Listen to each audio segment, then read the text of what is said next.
મીટરને લઈ અપાયેલા નિવેદનના વિરોધમાં સુરતના માજી ધારાસભ્ય ધીરુ ગજેરાએ પ્રતિક્રિયા આપી હતી.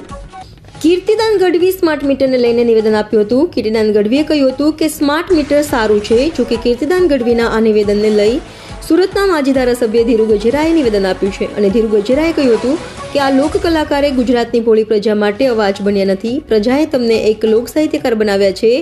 પ્રજાનો અવાજ બનવાને બદલે સરકારની બડાઈ કરવી એ અયોગ્ય છે.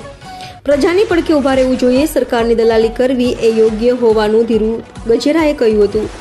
મીટરના ફાયદા હોય કે ન હોય એ મને ખબર નથી, પરંતુ ગુજરાતના સાહિત્ય કલાકાર કીર્તિદાનભાઈ ગઢવીનો વિડીયો ગઈકાલના દિવસમાં એક વાયરલ થયો ત્યારે મને એમ થયું કે આ લોક કલાકારે ગુજરાતની ભોળી પ્રજા માટે મોરબીનો કાંડ હોય, રાજકોટ કાંડ હોય, ખ્યાતિકાંડ હોય કે સુરતનું તક્ષશિલા હોય કે બરોડાની ઘટના હોય કે ગુજરાતની અસંખ્ય કુદરતી આપતી હોય કે અન્ય આપત્તિઓમાં ક્યારેક કીર્તિદાનભાઈ ગઢવી ગુજરાતની પ્રજાનો અવાજ બનાવ્યો એવું મને ખ્યાલ નથી. જેથી કરીને હું કીર્તિદાનભાઈ ગઢવીને હું વિનંતી કરું છું, પ્રજાએ તમને એક સાહિત્યકાર બનાવ્યા છે અને પ્રજાનો અવાજ બનવાને બદલે માત્ર સરકારની ભાઠાઈ કરવી એ ખરેખર અયોગ્ય મને દેખાય છે. પ્રજાનો અવાજ બનવો જોઈએ, પ્રજાની પડખે ઊભું રહેવું જોઈએ. માત્ર ને માત્ર નિર્માલ્ય થઈ અને સરકારની દલાલી કરવી મને અયોગ્ય દેખાય છે.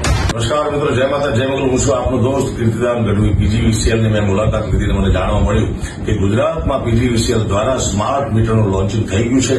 આના વિશે અબૂધ માણસો એવી અફવાઓ ફેલાવે છે કે તમને આમ નુકસાન થશે, આમ નુકસાન થશે. પણ એક જાગૃત નાગરિક તરીકે તમને કહું છું કે સ્માર્ટ મીટર આપણા બધા માટે આપણા હિતમાં છે.